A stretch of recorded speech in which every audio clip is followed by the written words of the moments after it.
आता isakal.com आहे देशातील नंबर 1 ची मराठी न्यूज वेबसाईट। प्रत्येक अपडेटसाठी isakal.com ला नक्की भेट द्या। नमस्कार। मला आज या कर्ज व्यवस्थापन विषयावर सकाळ पब्लिकेशन्स किंवा सकाळ मीडिया ग्रुपने बोलायची संधी दिली, त्याबद्दल मी आभार व्यक्त करतो आणि आपण विषयाला सुरुवात करूया।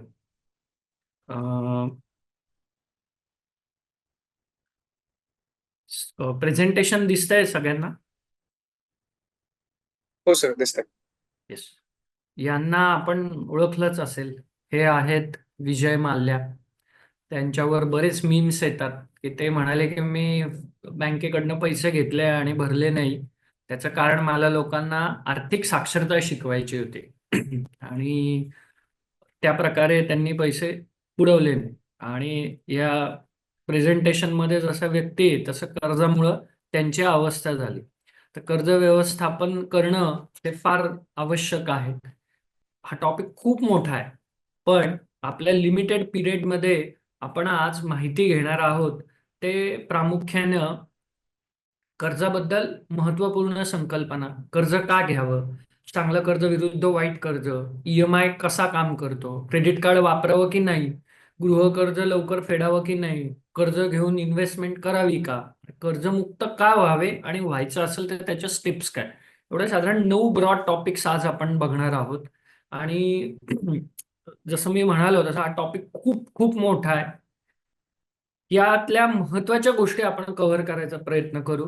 माझी तुम्हाला एक छोटी रिक्वेस्ट आहे की तुम्ही पेन आणि कागद घेऊन बसलात तर बरं होईल, कारण आपल्या प्रेझेंटेशनमध्ये काही गणितं आहेत किंवा काही आकडेवारी, मी जर ती नोटिंग केलं तर तुम्हाला त्यावर ऍक्शन घेणं सोपं जाईल। कर्ज व्यवस्थापन ही कंटिन्युअस आणि सुंदर जर्नी आहे, सुंदर प्रवास आहे। कारण घेतलं कर्ज आणि फेडलं असं होत नाही। गृहकर्जासारखं कर्ज हे दीर्घ कालावधीचं असतं, म्हणजे 15 वर्ष, 20 वर्ष, अगदी 25 वर्षापर्यंत पण आता गृहकर्ज मिळतात। तर कर्ज म्हणल्यावर आपण घाबरायला नको।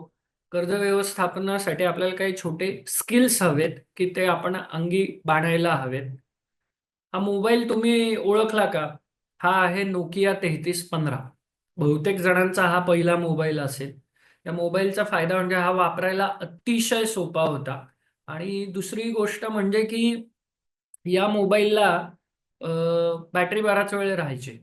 हा वापरायला सोपा असल्यामुळं आपल्या लक्षात राहिला। हा जितका सोपा होता तितकंच कर्ज व्यवस्थापन पण सोपं आहे। कर्ज व्यवस्थापन हा आर्थिक साक्षरता किंवा व्यक्तिगत वित्त व्यवस्थापन म्हणजे पर्सनल फायनान्सचा एक पार्ट आहे। यामध्ये तुम्ही रेग्युलर इन्कम मिळवणं, त्यातून सेव्हिंग करणं, 3 ते 6 महिन्याचा इमर्जन्सी फंड ठेवणं, तुमच्याकडं health insurance, term insurance, accidental insurance असणं, तुम्ही रेग्युलर बचत करणं, फायनान्शियल गोल्स ठरवून त्यानुसार इन्व्हेस्टमेंट करणं, रिटायरमेंट प्लॅनिंग करणं, या सगळ्या गोष्टींमधला एक पार्ट आहे की यशस्वी कर्ज व्यवस्थापन। म्हणजे तो सेपरेट टॉपिक नाहीये। कर्ज व्यवस्थापनाचा अर्थसाक्षरतेच्या विविध बाबींवर मोठा परिणाम होत असतो। आपल्याला काय वाटतं कर्ज घेताना की आपली लाईफ अशी आहे की एकदम सोपं आहे कर्ज परतफेड किंवा हे काय एवढं अवघड नाही। प्रत्यक्षात कर्ज व्यवस्थापन करताना अशा अडचणी येतात की कधी इन्कम अपुरं पडतं, कधी अचानक खर्च येतो किंवा बँक व्याजदर वाढवते। तर या अडचणी आपल्याला जर सोडवायच्या असतील तर कर्ज व्यवस्थापन व्यवस्थितपणे करणं महत्त्वाचं आहे। खूप वेळा काय होतं, आपण उत्पन्न मिळवतो, त्यातून खर्च करतो। जसा पगार वाढतो किंवा जसे उत्पन्न वाढते तसं लाईफस्टाईल वाढते आणि ती लाईफस्टाईल मॅच करण्यासाठी आपण अजून खर्च करतो। हे सगळं करत असताना जेव्हा आपल्याकडे पुरेसे पैसे नसतात आणि आपल्याला एखादी वस्तू किंवा मालमत्ता विकत घ्यायची आहे, ते अपुरे पैसे भरून काढण्यासाठी आपण बँकेकडनं कर्ज घेतो। तर आता अशा बातम्या तुम्ही बघितल्या असतील की सिबिल कमी असल्यामुळे लग्न मोडलं, क्रेडिट स्कोर कसा काढायचा सोप्या भाषेत टिप्स वगैरे। तर कर्जाचा परिणाम हा व्यक्तिगत आयुष्यावर मोठ्या प्रमाणावर व्हायला सुरुवात झाली। तर आपण जे काही कर्ज घेतो ते कर्ज बँक आपल्याला देते. बँकेचा व्यवसाय काय आहे? व्याज कमावणं. ते जर वेळच्या वेळी जर आपण भरलं नाही तर बँकेचं नुकसान होणार. कर्ज देताना बँक कर्जदाराचं वय, उत्पन्न, तो तारण मालमत्ता काय देणार आहे यांचा विचार करून त्याला कर्ज मंजूर करते. यामध्ये डाऊन पेमेंट पण अपेक्षित असतं. म्हणजे तुम्हाला 50 लाखाचं घर घ्यायचंय तर बँक सगळेच्या सगळे 50 लाख रुपये आपल्याला देत नाही. तर त्याचे किमान 20% म्हणजे 10 लाख रुपये आपल्याला डाऊन पेमेंट करावं लागतं. त्याच प्रकारे कर्ज घेताना ज्या काही बेसिक गोष्टी आहे त्या फॉलो केल्याच पाहिजे आणि त्या केल्याशिवाय बँक कर्ज देत नाही. तर साधारणपणे प्रेझेंटेशन आपण गैरसमजूत आणि सत्य अशा प्रकारे डिझाईन केलेलं आहे. की एक प्रमुख गैरसमज असतो की सगळ्या प्रकारची कर्ज वाईट आहे. आणि आपल्याकडं सुभाषित पण आहेत की अग्निशेषम ऋणशेषम शत्रुशेषम तथैवच पुनः पुनः प्रवर्धे तस्मात् शेषम न कारय. म्हणजे आग, कर्ज आणि शत्रू थोड्या प्रमाणात शिल्लक असेल तर ते पुन्हा पुन्हा वाढतात. म्हणून त्यातील थोडा सुद्धा भाग शिल्लक ठेवू नका असं सांगितलं जातं. काही म्हणी आहे की ऋण काढून सण नको, ऋण वाढते तिथं सुख घटते, दिसती तशी श्रीमंती नसते, कर्जात बुडालेली असते. तर या सगळ्या गोष्टींमुळं काय झालंय की भारतीय समाजामध्ये कर्जाबद्दल प्रचंड नकारात्मकता आहे. खरं बघितलं तर कर्ज म्हणजे काही संकट नाहीये. योग्य पद्धतीनं ते जर आपण वापरलं तर ती प्रगतीची उत्तम संधी आहे. आणि कर्जाचे अनेक फायदे आहेत. तुम्हाला घर, गाडी, शिक्षण यांसारख्या गोष्टी घ्यायच्या असतील म्हणजे उच्च शिक्षणासाठी तर तुम्हाला कर्जच मदतीला येतं. बिझनेसमध्ये कर्ज एक चांगला पार्टनर म्हणून उपयोगी ठरतो. कारण बँकेला फक्त व्याज हवं असतं, वेळेवर रिपेमेंट हवं असतं. तुम्ही किती नफा मिळवता याच्याशी बँकेला काही इंटरेस्ट नसतो. तुम्हाला अडीअडचणीच्या वेळेस अचानकपणे पैशाची मदत क्रेडिट कार्ड किंवा पर्सनल लोन मधून होते. कर्जाची प्रक्रिया पूर्वीपेक्षा खूप सुलभ झालेली आहे. गृहकर्जाचे विविध इन्कम टॅक्सचे बेनिफिट आहेत. त्यामुळं कर्ज घेतलं तर इन्कम टॅक्समध्ये पण फायदा होतो. क्रेडिट कोड स्कोर सुधारतो आणि तुम्हाला अडचणी आहे म्हणून सोनं विकावं लागलं किंवा प्रॉपर्टी विकावी लागली अशी वेळ येत नाही. तर कर्जाकडं ओव्हरऑल बघायचा आपला दृष्टिकोन हा सकारात्मक असायला हवा. तरच त्याचे व्यवस्थापन आपण व्यवस्थित करतो. कर्जाकडं काहीतरी बागुलबुवा म्हणून आपण जर पाहिलं तर काही उपयोग नाही. कर्जाच्या ढोबळमानाने 2 प्रकार करता येतात. चांगलं कर्ज आणि वाईट कर्ज. चांगलं कर्ज म्हणजे काय? तर ज्या कर्जातून काहीतरी मालमत्ता तयार होते. म्हणजे तुम्ही ज्यावेळेस कर्ज घेता आणि ते बिझनेसमध्ये वापरता, तर तुम्हाला प्रॉफिट मिळतो. तुम्ही कर्ज उच्च शिक्षणासाठी घेतलं, तर तुम्हाला नोकरीच्या उत्तम संधी उपलब्ध होतात. तुम्ही गृहकर्ज घेतलं, तर घराची पण किंमत वाढते. 15 वर्षाचा जो गृहकर्ज आहे, तर ई-एम-आय एकसारखाच असतो. घराची किंमत वाढली, तरी ई-एम-आय काय वाढत नाही. म्हणजे चांगल्या कर्जामुळं तुमच्या मालमत्ता तयार होतात आणि उत्पन्न वाढते. या उलट वाईट कर्ज म्हणजे काय? की ज्यांनी तुम्हाला एक्सपिरियन्सेस मिळतात आणि मालमत्ता काय वाढत नाही. म्हणजे कन्झ्युमर ड्युरेबल लोन्स म्हणजे मला वॉशिंग मशीन घ्यायचंय, डिशवॉशर घ्यायचंय, या घरी फर्निचर करायचंय. तर यासाठी तुम्ही बचत करून पैसे साचवून त्या गोष्टी विकत घ्यायला हव्या. किंवा फक्त मजा करायची, कुठेतरी फिरायला जायचं म्हणून म्हणजे एक्सपिरियन्सेस घेण्यासाठी तुम्ही जर कर्ज घेत असाल, तर ते कर्ज एक प्रकारे वाईट कर्ज म्हणून समजलं जातं. आता इथं एक एक कर्जाचा प्रकार आहे, तो म्हणजे वाहन कर्ज म्हणजे कार लोन. तर हा सब्जेक्टिव्ह म्हणजे मी आधीच सांगितलं, की कर्ज व्यवस्थापन हा पर्सनल फायनान्सचा एक पार्ट आहे. वाहन कर्ज हे चांगलं कर्ज का वाईट कर्ज हे खूप लोकांसाठी वेगळी वेगळी गोष्ट आहे. ऑफिसला जाण्यासाठी किंवा कामाच्या ठिकाणी जाण्यासाठी पब्लिक ट्रान्सपोर्ट जर चांगला नसेल, तर वाहन कर्ज घेऊन तुम्ही लवकर पोहोचू शकता.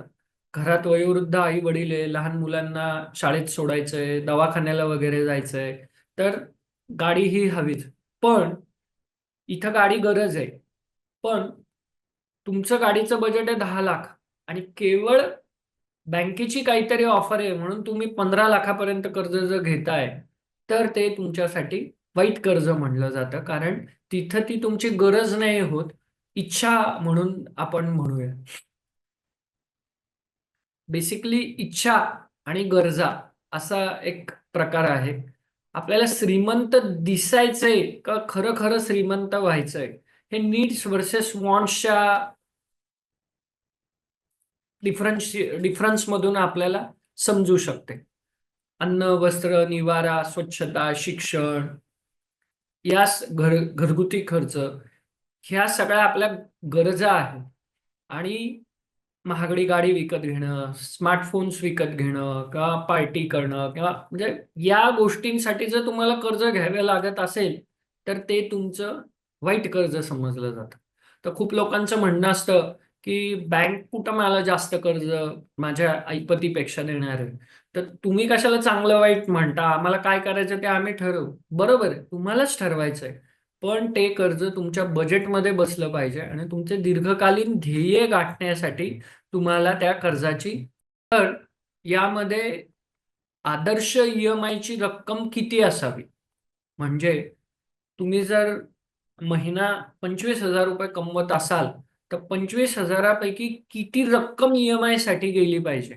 याचं काही याचा काही ठोकताळा आहे का? तर साधारणपणे 35 ते 40% तुमच्या उत्पन्नाची रक्कम ही ईएमआय साठी गेली पाहिजे, म्हणजे कर्ज परतफेडीसाठी गेली पाहिजे, असा एक थंब रूल आहे. तर हा रूल का आला असावा? त्याचं कारण असं आहे, की तुमचं जर उत्पन्नातला खूप मोठा भाग जर कर्ज परतफेडीसाठी जाणार असेल, तर तुम्हाला उत्पन्न मिळवण्यासाठी काही प्रेरणाच राहणार नाही. म्हणजे तुम्हाला वाटेल, की आपण स्वतःसाठी कमवतोय का बँकेसाठी कमवतोय. त्यामुळं 35 ते 40% रक्कम ही ईएमआय साठी जाणं एक आर्थिक आरोग्यासाठी उत्तम समजलं जातं. आणि ओव्हरऑल इन्कम कशा प्रकारे तुमचं स्पेंड झालं पाहिजे, तर 25% बचत केली पाहिजे, 30% तुमचे रेग्युलर खर्च झाले पाहिजे.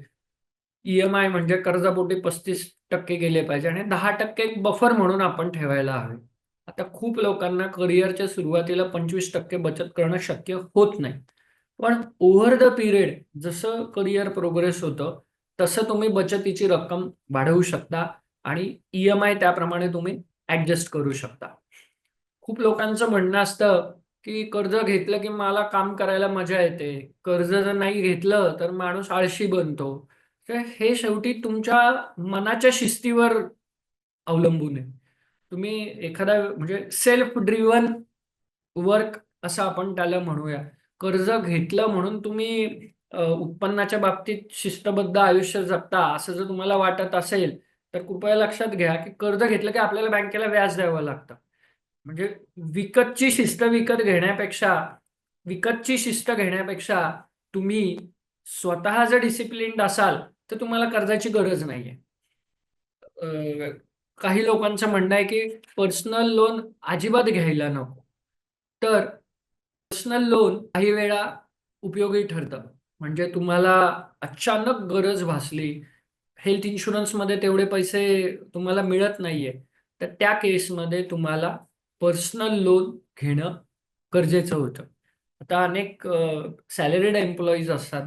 त्यांचा पी-एफ दरमहा कट होतो. म्हणजे त्यांच्या पगारातून काही रक्कम कट होती, काही रक्कम त्यांचे एम्प्लॉयर ॲड करतात आणि ही प्रॉव्हिडंट फंडात जमा होते. प्रॉव्हिडंट फंडात साचलेली रक्कम काही आर्थिक अडी-अडचणींना विथड्रॉ करायची परवानगी असते. तर तुम्हाला गरज आहे आणि तुम्ही ती रक्कम काढली, तुमची गरज भागवली. पण पुन्हा त्या फंडात तेवढी रक्कम टाकणं होत नाही. तर प्रॉव्हिडंट फंडाचा उपयोग काय? हा तुमचा रिटायरमेंट बेनिफिट आहे. तुम्ही ज्यावेळेस रिटायर व्हाल वयाच्या 60व्या वर्षी, त्यावेळेस प्रॉव्हिडंट फंडातून तुम्हाला मोठी रक्कम मिळणार असते. तुम्ही जर ह्या फंडातली रक्कम काढण्याऐवजी पर्सनल लोन घेतलं असतं, म्हणजे 3 वर्ष किंवा 5 वर्षासाठी, तर ते तेवढ्या काळात परतफेड होते. तुमचा प्रॉव्हिडंट फंड इंटॅक्ट राहतो. यासाठी पर्सनल लोन प्रत्येक वेळेस वाईटच आहे असं नाहीये. पुढचा गैरसमज आहे, की बँक्स कर्ज द्यायच्या व्यवसायात आहेत, तर ते काय बेस्ट डील देतात आपल्याला आणि त्यांचे टर्म्स कंडिशन फिक्स असतात. या गैरसमजामुळं काय होतं, लोक इमानेद्वारे त्यांचा हप्ताच भरतात, कधीही चौकशी करत नाही की व्याजाचा दर कमी झालाय का, किंवा मी दुसऱ्या बँकेत लोन स्विच केलं तर माझे किती पैसे वाचणार आहे. यासाठी आपण स्वतः लक्षपूर्वक आपल्या कर्जाकडे बघायला हवं. आपण आता पुढच्या टॉपिककडे येऊया. तो म्हणजे की अ, कर्ज कर्जाचा जो ईएमआय आपण भरतो. ईएमआय म्हणजे काय, किंवा ईएमआयचा लॉंग फॉर्म आहे इक्वेटेड मंथली इन्स्टॉलमेंट, म्हणजे कर्जाचा आपला हप्ता. कर्जाचा हप्ता फिक्स असतो, म्हणजे व्याजदर तुमचं 3 गोष्टींवर ईएमआय डिसाईड होतो. तो म्हणजे तुमचा कर्जाची रक्कम, व्याजदर आणि कर्ज परतफेडीचा कालावधी. यातला कुठलाही घटक बदलला तर ईएमआय बदलतो. बँकेने तुला दिले म्हणजे 180 हप्ते तुम्हाला परतफेड करायचे आहे, तर त्यासाठी ईएमआय फिक्स असतो. तर हा जो काही ईएमआय आहे, हा आपण समजून घेणं फार महत्वाचं आहे. आता तुमचं कर्ज किती आहे या प्रश्नाचं उत्तर तुम्ही कसं द्याल? आपण चॅट बॉक्समध्ये ह्याचं उत्तर घ्यायचं का? तुमचं कर्ज किती आहे या प्रश्नाचं उत्तर कसं द्याल तुम्ही? 25 लाख 15 वर्षात परतफेड करायचे आहेत, की दर महिन्याला 26,000 परतफेड करायचे? चॅट बॉक्समध्ये तुम्ही सांगू शकाल कुणी? 25 लाख बरोबर. अजून 27 लाख, अजून तर 20 लाख. आपला प्रश्न जो आहे ना, खूप वेळा प्रश्न आपण चुकीचा कन्स्ट्रक्ट करतो. तुम्ही दिलेले उत्तर बऱ्यापैकी बरोबर आहेत. लोक माझं कर्ज किती आहे याकडे लक्ष देत नाही. त्यांचं लक्ष असतं की मी परतफेड किती करतोय. म्हणजे म्हणजे आता तिन्ही चॅटबॉक्समध्ये आलेली उत्तर बरोबर होती, की बरोबर म्हणजे आकडे कमी जास्त आहे ते जाऊ द्या. 25 लाख रुपये माझं कर्ज आहे, हे उत्तर अपेक्षित आहे. मी ईएमआय किती भरतो यावर जर तुमचं लक्ष असेल, तर तुम्ही ईएमआय वाढवत जाता. आपलं लक्ष कुठं हवंय? मी किती रकमेचं कर्ज घेतलेलं आहे. आणि ईएमआय बद्दल एक गैरसमज असतो, की बँक सुरुवातीच्या काळातच त्यांचे पैसे काढून घेते सगळे. मग आम्हाला फायदा काय? आम्ही का परतफेड करू? तर ईएमआय वर्क कसा होतो हा या टेबलमधून आपण समजून घेऊया. इथं कर्जाची रक्कम आहे 40 लाख. परतफेड कालावधी आहे 25 वर्ष. व्याजाचा दर आहे 9.5% आणि ईएमआय येतो यामुळं 34,000 रुपये. डाव्या बाजूला वर्ष दिलेले 2018 ते 2042 पर्यंत या कर्जाची परतफेड होती. आता आपण हॉरिझॉन्टल म्हणजे रो वाईज बघूया. 2018 या पहिल्या वर्षी टोटल रिपेमेंट म्हणजे 34,948 गुणिले 12 महिने हे पैसे परतफेड केले आपण 4,19,000 रुपये. तर यातला मुद्दलाची रक्कम किती आहे? फक्त 41,000. आणि व्याज किती गेलं? 3,78,000. असं का? त्याचं कारण सुरुवातीचं कर्जच जास्त आहे ना. म्हणजे व्याज कशावर कॅल्क्युलेट झालं आपलं? मुद्दल रकमेवर. म्हणजे ओव्हर द पिरियड पुढच्या 25 वर्षात जसं जसं कर्ज तुमचं, जसं जसं मुद्दलात रक्कम जाती, तसं तसं तुमचं कर्जाची रक्कम कमी होत जाते. परतफेड सेम आहे, पण त्याचा कॉम्पोनंट वेगळा वेगळा. म्हणजे मुद्दल आणि व्याज या दोघांमध्ये मोठा फरक आहे. यासाठी आपण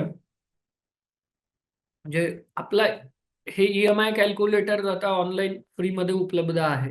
तुम्ही कुठलंही ईएमआय कॅल्क्युलेटर काढा, त्यामध्ये या 3 गोष्टी टाका आणि तुमचं कर्ज कशा प्रकारे सुरू आहे हे लक्षात घ्या.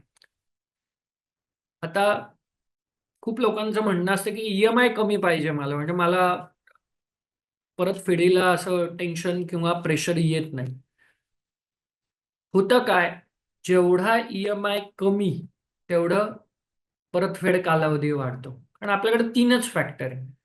कर्जाची रक्कम, व्याजदर आणि परतफेड कालावधी. तुम्ही काय म्हणता, माझा ईएमआय तर सेमच राहिला पाहिजे. तर ऑब्व्हियसली परतफेड कालावधी बँकेला वाढवावा लागतो. आपण एक उदाहरण घेऊया. 50 लाख रुपयाचं कर्ज घेतलंय. याचा रेट ऑफ इंटरेस्ट आहे 8% आणि परतफेड कालावधी किती म्हणतोय आपण, जर हे 120 महिने म्हणजे 120 हप्ते 10 वर्षात जर परतफेड करायची आहे तर आपल्याला ईएमआय येतो 60,000 रुपये. 15 वर्षात परतफेड करायची आहे तर ईएमआय येतो 47,000 रुपये. 20 वर्षात परतफेड करायची आहे तर ईएमआय येतो 41,000 रुपये. हे पर्याय आहेत, 5 पर्याय आहेत. जसा जसा कर्जाचा परतफेड कालावधी वाढतो तसा तसा ईएमआय कमी होतो. पण यामुळं आपलं नुकसान काय होतंय, आपल्याला व्याज पण जास्त द्यावं लागतं ना. म्हणजे कर्ज रक्कम सेम आहे, म्हणजे 50 लाखच आपण परतफेड करणार आहे. पण 10 वर्षात फेडले तर आपल्याला फक्त 22 लाख रुपये व्याज द्यायचे. तेच जर 25 वर्षात 50 लाख रुपये फेडले तर आपलं व्याज किती झालं, 65 लाख. कृपया एक लक्षात घ्या, 10 वर्षात परतफेड की 25 वर्षात परतफेड. म्हणजे तुम्ही म्हणाल मी 10च्या ऐवजी 25 वर्षात फेडतो, म्हणजे 2.5 पट माझं व्याज जास्त जायला पाहिजे. 22च्या 2.5 पट 65 लाख होत नाही, ते त्यापेक्षा कमी होतात. म्हणजे कर्ज तुम्हाला नुकसानकारक ठरतं कधी, ज्यावेळेस तुम्ही कर्जाचा कालावधी वाढवता आणि हप्ता कमी करायचा प्रयत्न करता. तर इथं आपण काय शिकायला हवं, की कर्जाचा हप्ता कमी करण्याऐवजी माझ्या फायद्याची गोष्ट काय आहे, की मला व्याज कसं कमी लागलं पाहिजे हा विचार आपण करायला हवा. याच प्रकारे अ, आता रेपो दर कमी झालेत. आरबीआयने मागच्या आठवड्यात बँकांना लागणारे व्याजदर कमी केले. तर बँका पण आता व्याजदर कमी करतील, पण कधी करतील ते माहिती नाही आणि त्यासाठी तुम्हाला बँकेला अर्ज वगैरे करावा लागेल. या उलट ज्या वेळेला बँक आरबीआय रेपो रेट वाढवते त्यावेळेस ईएमआय ची रक्कम वाढते. तर लोक म्हणतात की नाही ना मला सेमच पाहिजे ईएमआय. तर यामुळं होतं काय, की परतफेड कालावधी आणि कर्ज रक्कमही वाढते. तुम्ही लक्षात घ्या, आपण पुन्हा एक उदाहरण घेऊ. एखादा व्यक्ती म्हणतो की मला माझा कर्सर या टेबलमध्ये 5 पर्याय आहेत. व्याजदर 8% एकसारखा आहे. ईएमआय एकसारखा आहे. म्हणजे 36,000 36,000 हा पण सारखा आहे. तुमचं म्हणणं काय आहे, की 8% व्याजदर मी बँक 8%नीच देतीये आणि मी 36,000च दरमहा फेडू शकतो. तर कर्जाची रक्कम किती होणार? 10 वर्षाच्या परतफेडीसाठी मी 29 लाख रुपये कर्ज घेऊ शकतो. 15 वर्षाच्या परतफेडीसाठी मी 37 लाख रुपये कर्ज घेऊ शकतो. 20 वर्षाच्या परतफेडीसाठी मी 43 लाख रुपये कर्ज घेऊ शकतो. इथं जेवढा तुम्ही कर्जाचा कालावधी वाढवता, तेवढं तुमचं कर्जाची रक्कम पण वाढती. ईएमआय जरी सेम ठेवला तरी एकूण व्याज तुम्हाला जास्त द्यावे लागते. म्हणजे इथं आपण महत्वाच्या 3 फॅक्टर्स पैकी ईएमआय सेम ठेवण्यासाठी व्याजदर आणि कर्जाचे व्याजदर कायम ठेवला आणि परतफेड कालावधी वाढवत नाही. तर स्मार्ट कर्ज व्यवस्थापनासाठी आपल्याला ईएमआयचं गणित हे खूप व्यवस्थित समजून घ्यावं लागणार आहे. इतर म्हणजे कर्ज चांगलं वाईट कोणतं घ्यायचं कोणतं नाही, त्यापेक्षा हे गणित जर आपण समजून घेतलं तरच तुमचं कर्ज व्यवस्थापन व्यवस्थित होणार आहे. आणि काय खूप अवघड गोष्ट नाहीये. हे ईएमआय कॅल्क्युलेटर ऑनलाईन उपलब्ध आहेत. तुम्हाला किती पैसे एक्स्ट्रा भरायचे याचं गणित तुमच्याकडे आहे. आणि कोणतं कर्ज लवकर संपवायचंय, कुठं आपलं व्याज जास्त जातोय, हे सुद्धा तुम्हालाच काढता येणार आहे. आणि यासाठी काय करावं लागणार आहे, की थोडंसं आकडेवारी बघावी लागणार आहे. आकडेवारी आली की आपण लांब पळतो किंवा आपल्याला वाटतं की हे काहीतरी अवघड आहे. तर प्लीज लक्षात घ्या, हे अतिशय सोपं आहे. फक्त तुम्हाला स्वतः एकदा समजून घ्यावं लागणार आहे. आता पुढचा आपला विषय आहे तो म्हणजे क्रेडिट कार्ड.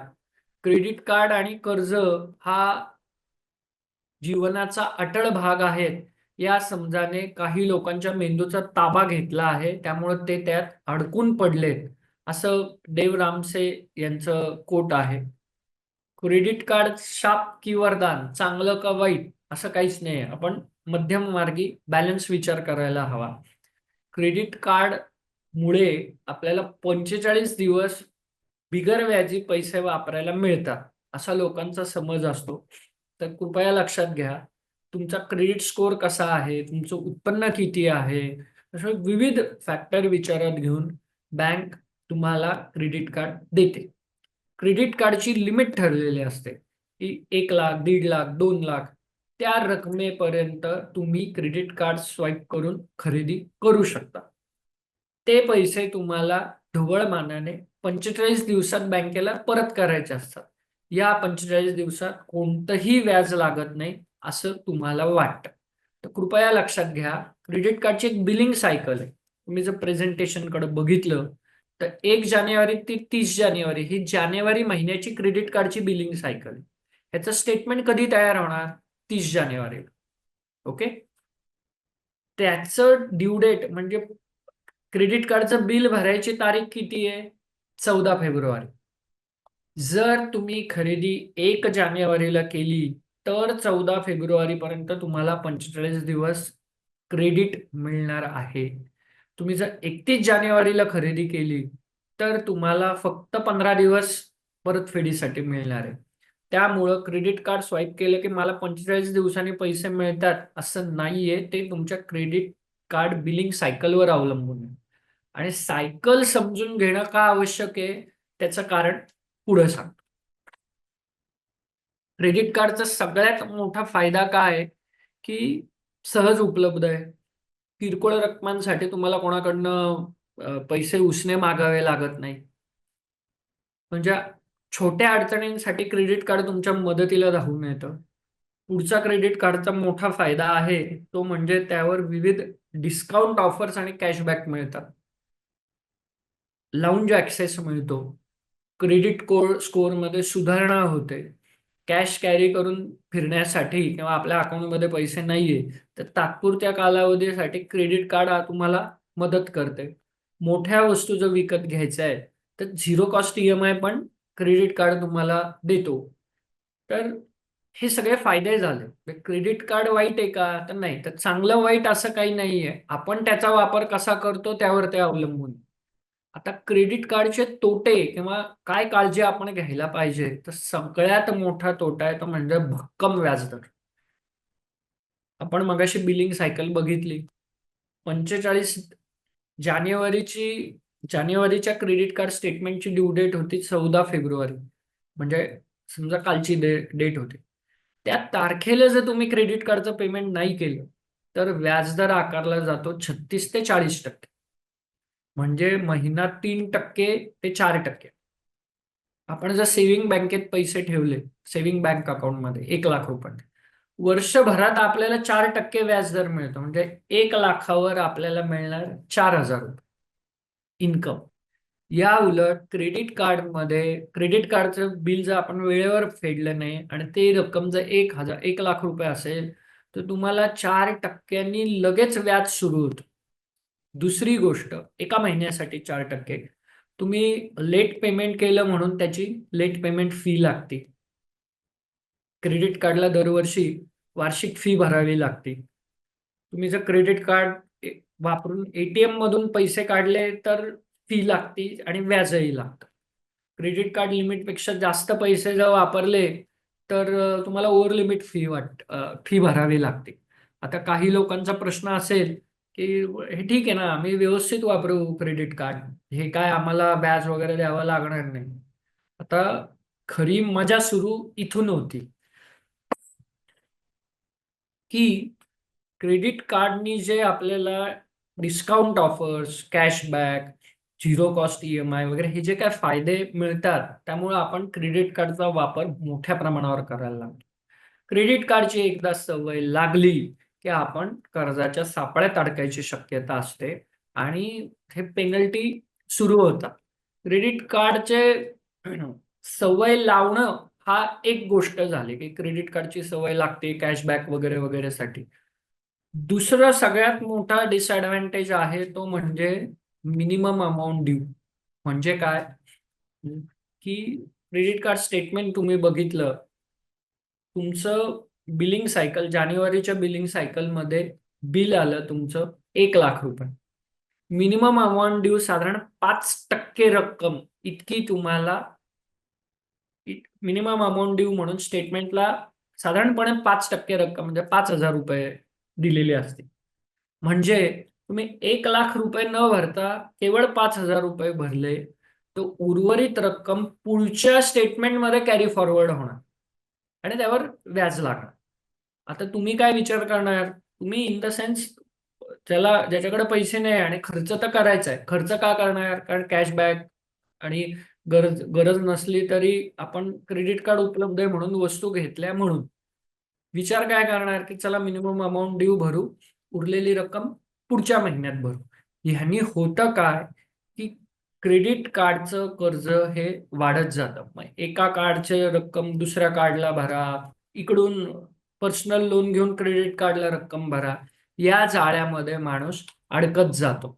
आणि हे चार्वाकांचं श्लोक आहे, यावत जीवेत सुखम जीवेत ऋणम कृत्वा घृतम पिबेत भस्मीभूतस्य देहस्य पुनरागमनम कुतः. म्हणजे जोपर्यंत जिवंत आहे सुखाने जागा, कर्ज काढून तूप प्या, एकदा शरीर भस्म झाल्यावर त्याचे पुनरागमन कुठे?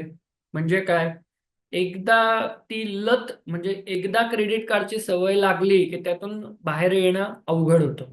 पण म्हणजे आता आपण क्रेडिट कार्ड चांगलं पण म्हणतोय, वाईट पण म्हणतोय, तर ते योग्य प्रकारे वापरायचे कसे? तर त्यासाठी तुम्हाला आर्थिक शिस्त स्वतःमध्ये आणावी लागणार.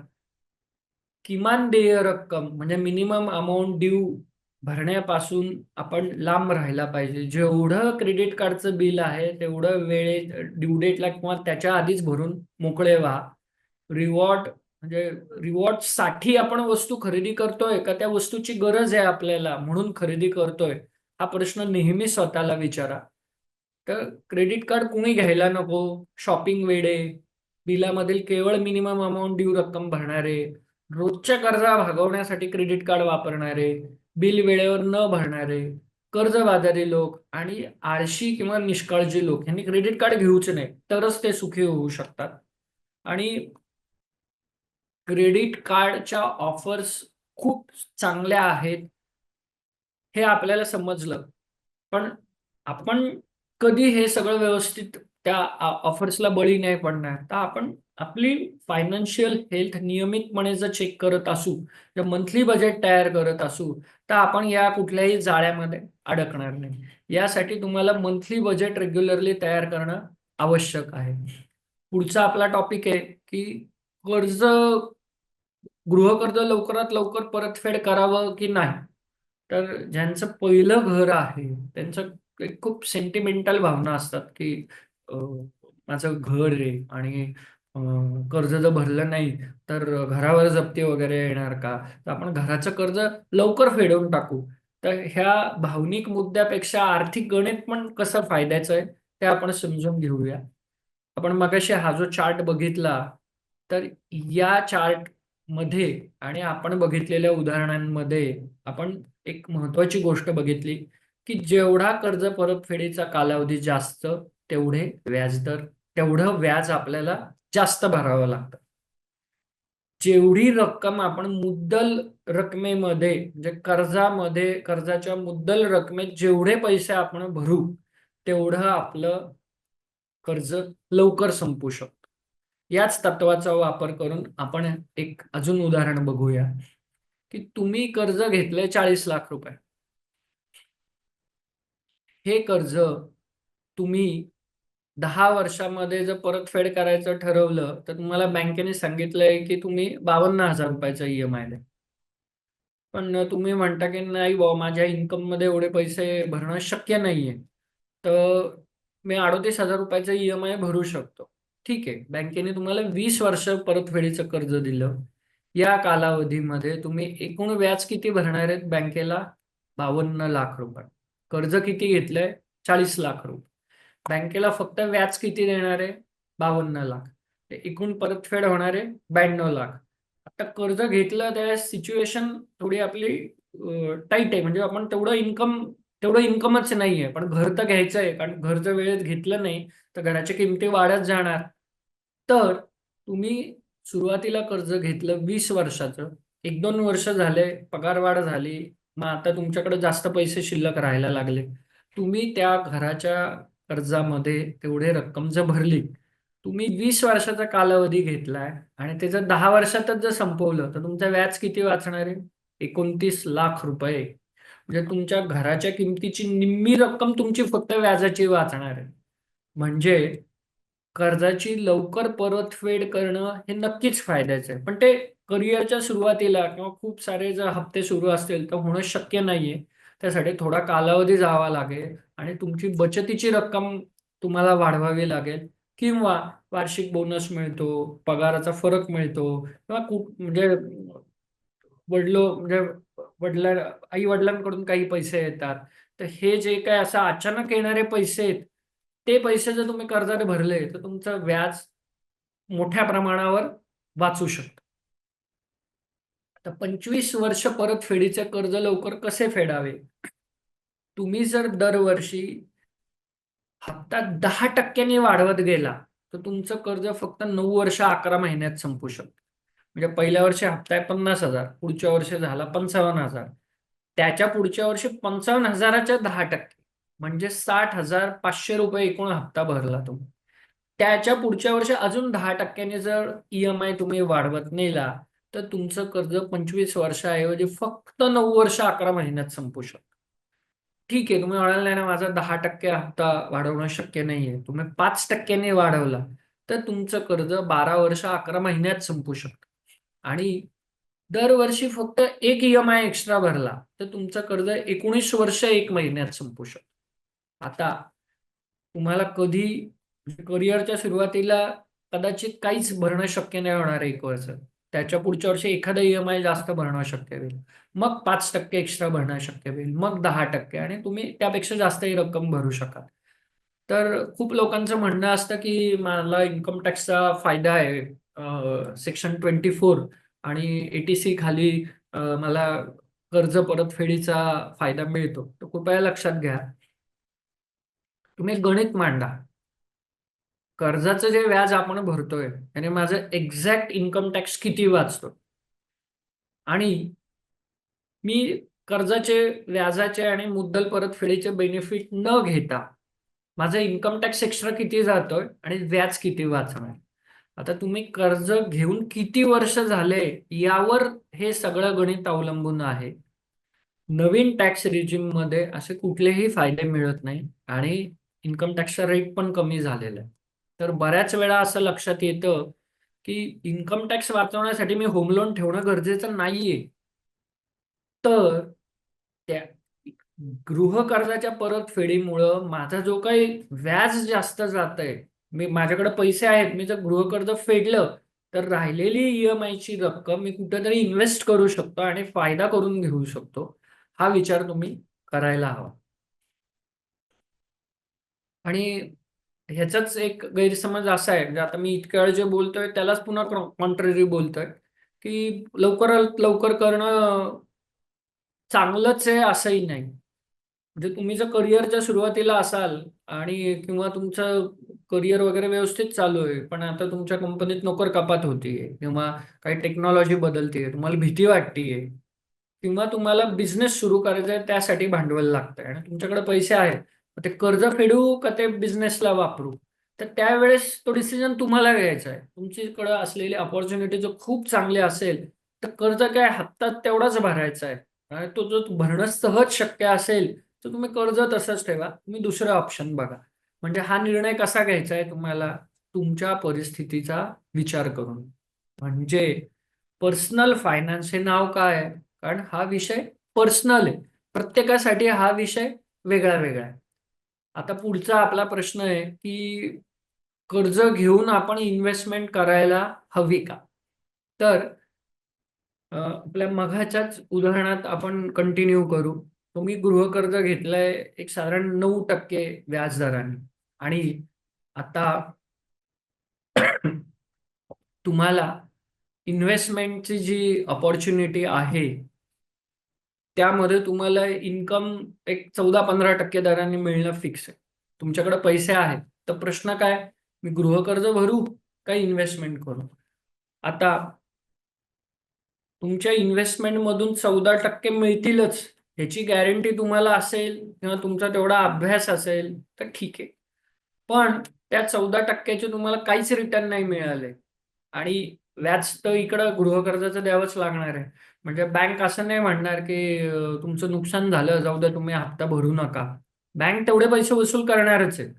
तर आपण गृहकर्जाची परतफेड करण्याऐवजी जी काही इन्व्हेस्टमेंट करतोय त्यातून गृहकर्जाच्या व्याजदरापेक्षा जास्त इन्कम जर आपल्याला मिळायची खात्री असेल तर तुम्ही अर्ली रिपेमेंट करू नका, दुसऱ्या पर्यायांचा विचार करा. आता हे हे जे उदाहरण आहे हे आपण इक्विटी इन्व्हेस्टमेंट बद्दल विचार करू. गेले एक 8 ते 10 दिवस स्टॉक मार्केट कंटिन्यू पडत होतं. त्याचं कारण डोनाल्ड ट्रम्प यांची टेरिफ धोरणं किंवा पडत जाणारा रुपया वगैरे काही कारणं असतील. खूप लोकांचा समज असा होता की 2020 पासून जे स्टॉक मार्केट वाढतंय हे असंच वाढत जाणार आहे. त्यांनी फक्त बुल रन बघितली. म्हणजे दुसरी जी बाजू आहे की स्टॉक मार्केट पडू पण शकतं, रिसेशन पण येऊ शकते, ही बघितलेली नव्हती. लिव्हरेज्ड बेट्स म्हणजे तुम्ही कर्ज काढून इन्व्हेस्टमेंट केली आणि ती इन्व्हेस्टमेंट तुमची 20-25% कमी झाली, तर इथं दोन नुकसान आहे. एक म्हणजे बँकेचं व्याज तर द्यावंच लागतं आणि तुम्ही जेवढे गुंतवली होती ती रक्कम पण कमी झालेली. आता तुम्ही इन्व्हेस्टमेंट करताना पूर्ण विचाराने अभ्यास पूर्ण जरी केलेले असेल तरी भीती वाटायला सुरुवात होते की अरे बापरे, आता मी करू काय, हे जर हा पर्टिक्युलर स्टॉक वाढलाच नाही तर मी काय करू. तर यासाठी तुम्हाला बॅलन्स्ड अप्रोच ठेवावा लागणार आहे. तुम्ही कर्ज काढून गुंतवणूक करा असा विचार, म्हणजे मी कर्ज काढेल, गुंतवणूक करेल आणि मला फायदाच होईल या गृहीतकावर आधारित जर तुम्ही गुंतवणूक करणारे असाल आणि तुमच्याकडे तेवढे बफर पैसे नसतील तर it is a big problem. समजा तुमचं नेटवर्क चांगलं आहे, तुमच्या अकाउंटला भरपूर पैसे पडलेले आहेत आणि तुम्ही कर्ज काढून गुंतवणूक केली आणि ती नाही फलद्रूप झाली, तर तुम्ही तुमच्याकडचे पैसे टाकून ते कर्ज बंद करू शकता. पण तुमच्याकडे पैसे पण नाहीये आणि फक्त कर्जाच्या जोरावर तुम्ही रिस्की बेट्स जर घेत असाल then there is a problem. यासाठी आपण कर्जाचा उपयोग कसा करणार आहोत याचा विचार करायला हवा. पुढचा आपला टॉपिक आहे की कर्जमुक्त का व्हावं. खूप फास्ट नाही ना चाललं, वेळ आहे ना सुजय आपल्याकडं? सर, लास्ट 10 मिनिट्स आहेत. हा आपल्याकडे काही क्वेश्चन्स असतील तर आपण आन्सर करू शकतो किंवा तुम्ही कंटिन्यू करू शकता. हा माझं थोडंच राहिलंय, मी हे हो, कंटिन्यू करतो. चालेल चालेल. तर आपण लवकरात लवकर कर्जमुक्त का व्हावे, याचं कारण काय आहे की कर्जामुळं जो काही तुमचं मानसिक ताण येतो किंवा माझ्यावर मी इतके हप्ते भरतो किंवा इतकं टेन्शन आहे मला, तर त्यातून बाहेर पडण्यासाठी तुम्ही कर्जमुक्त व्हायला हवं. तुम्हाला बिझनेस सुरू करायचा आहे किंवा अर्ली रिटायरमेंट घ्यायची आहे, स्ट्रेस फ्री आयुष्य जगायचं आहे, तर कर्जमुक्त व्हायला पाहिजे. त्याचे फायदे खूप आहेत, पण हे करायचं कसं? तर याच्या एक सिंपल काही स्टेप्स आहे. एकूण किती कर्ज आहे त्याची यादी तयार करणं, त्या यादीचा विचार करणं. त्यातलं पहिला नियम म्हणजे जुने कर्ज घ्यायला नवीन कर्ज घेणं टाळणं.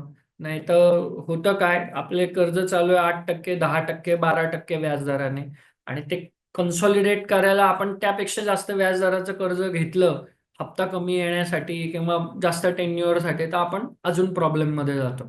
तर यामध्ये कर्ज परतफेडीच्या किंवा लवकर कर्जमुक्त व्हायच्या साधारण 2 मेथड्स प्रचलित आहेत. पहिलं म्हणजे की जास्त व्याजदराचं कर्ज आधी संपवायचं किंवा दुसरं ज्याची रक्कम कमीत कमी आहे ते रक्कम संपवायचं, ते कर्ज संपवायचं. म्हणजे आता या उदाहरणामध्ये तुम्ही जर बघितलं तर गृह कर्ज आहे 41 लाखाचं, त्याचं व्याजदर आहे 8%. वाहन कर्ज आहे 6 लाख, त्याचा व्याजदर आहे 9.5%.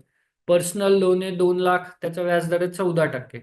एज्युकेशनल लोन आहे 4 लाख, त्याचा व्याजदर आहे 9% आणि क्रेडिट कार्डचं लोन आहे 95,000, त्याचा व्याजदर आहे 36%. तर पहिली मेथड डेट स्नोबॉल काय सांगते आपल्याला की जास्त व्याजदराचं म्हणजे तुम्ही आधी क्रेडिट कार्डचं कर्ज संपवा, मग त्यानंतर तुम्ही वाहन कर्ज संपवा, मग एज्युकेशनल लोन संपवा, मग तुम्ही सगळ्यात शेवट गृह कर्जाकडे जा. आणि डेट स्नोबॉल मेथड काय सांगते, जे सगळ्यात कमी रकमेचं कर्ज आहे ते आधी क्रेडिट कार्ड, मग पर्सनल लोन, मग एज्युकेशनल लोन, अशा प्रकारे संपवा. तर या सगळ्यासाठी काय करावं लागणार आहे, आपल्याला रेग्युलरली सेव्हिंग्स करावे लागणार आहे किंवा आपल्या खर्चावर कंट्रोल्स आणावे लागणार आहे. कारण कर्ज काय करत असतं की तुमच्याकडे पैसे जरी नसले तरी पैसे आहेत व्याजाच्या बदल्यात, तुम्ही जिंकत नसाल तरी विजयी होत असल्याचा आभास कर्जामुळे निर्माण होतो. आणि हे काही खूप कठीण गोष्ट नाही आहे. आपल्या भोवतीच्या हजारो लोक रेग्युलरली कर्जमुक्तीच्या जीवनाकडे प्रवास करत असतात. आपल्याला त्यांच्याकडून प्रेरणा घ्यायला हवी. आणि काही वेळा ते जमत नाही किंवा काही चुका होतात, अचानक काही इम्पल्सिव्ह खर्च होतात, तर ठीक आहे, मूव्ह ऑन होऊन पुन्हा प्रयत्न करायला हवे. फक्त तुम्हाला जे काही फेल्युअर्स मिळाले त्यांच्याकडे जर फोकस केलं तर तुम्हाला कुठल्याही गोष्टीमध्ये सक्सेस मिळणार नाही. आपण ठीक आहे, चुकलो तर पुन्हा पुढे जाऊ असा विचार केला पाहिजे. हे जे आपण आता कर्ज व्यवस्थापनाबाबत चर्चा केली, ह्यातले बहुतेक विषय अर्थसाक्षर व्हा या माझ्या पुस्तकात कव्हर झालेले आहे. हेच पुस्तक मनी वर्क्स आणि कहा लगाय पैसा या नावाने पेंग्विन प्रकाशनानं छापलेले आहेत. तर एवढे बोलून मी माझं प्रेझेंटेशन संपवतो. आपण सगळ्यांनी अटेंड केलं यासाठी धन्यवाद. आपण आता क्वेश्चन आन्सर किंवा जे काही प्रश्न आलेत त्यांच्याकडं वळूया. Thank you sir. कोणाला काही क्वेश्चन्स वगैरे असतील तर ते चॅट बॉक्स मध्ये टाकू शकतात. आय थिंक एक क्वेश्चन आलेलं असेल चॅट बॉक्स. तुमचा प्रश्न आहे की माझ्याकडे दररोज 4 ते 5 हजार रुपये रक्कम येत आहे, त्याचे व्यवस्थापन कसे करावे. कर्ज 2-3 बँकांचे आहेत. आपण जसं आता बघितलं तर 2 फॅक्टर आहे. तुम्ही पहिली स्टेप की तुम्ही कर्जाची यादी करा, किती रक्कम बाकी आहे, आणि त्यापुढं व्याजदर नोट करा. जे जास्त व्याजाचं कर्ज आहे तिथे तुमची नुकसान आहे, त्या आधी परतफेड करा.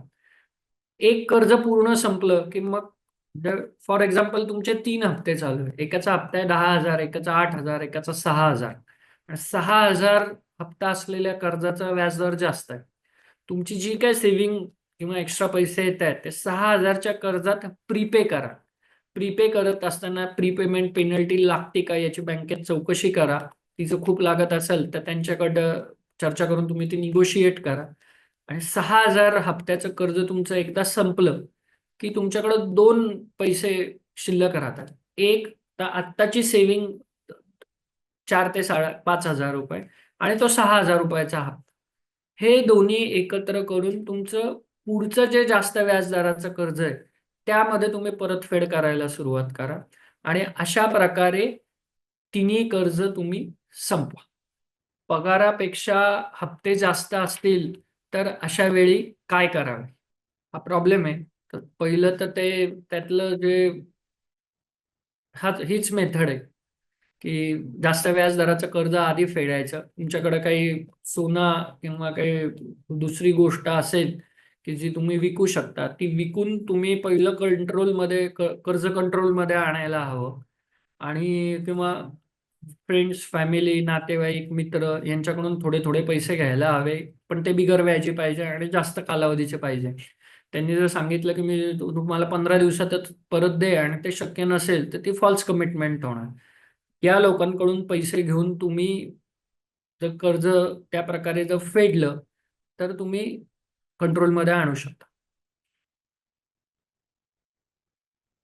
पुढचा प्रश्न आहे, कर्ज नसेल तर इन्व्हेस्टमेंट टिप्स सांगा. हा सगळ्यात आवडता प्रश्न आहे. कर्ज नसेल तर इन्व्हेस्टमेंट तुमच्या वयावर आणि फायनान्शियल गोल्सवर अवलंबून आहे. म्हणजे 100 वजा तुमचं वय जर 40 आहे, 35 आहे, तर तुमची 65% रक्कम तुम्ही स्टॉक मार्केट किंवा इन्व्हेस्टमेंट म्युच्युअल फंडात गुंतवू शकता. 35% रक्कम फिक्स इन्कम जे ऑप्शन्स आहे त्यामध्ये गुंतवू शकता. आणि हे इन्व्हेस्टमेंट का करायचे ह्याचे गोल्स तुम्ही सेट केले पाहिजे की मुलांची वय काय, त्यांचे कितव्या वयाच्या वर्षी तुम्हाला पैसे लागणार आहे, त्या प्रकारे तुम्ही SIP सुरू करायला पाहिजे.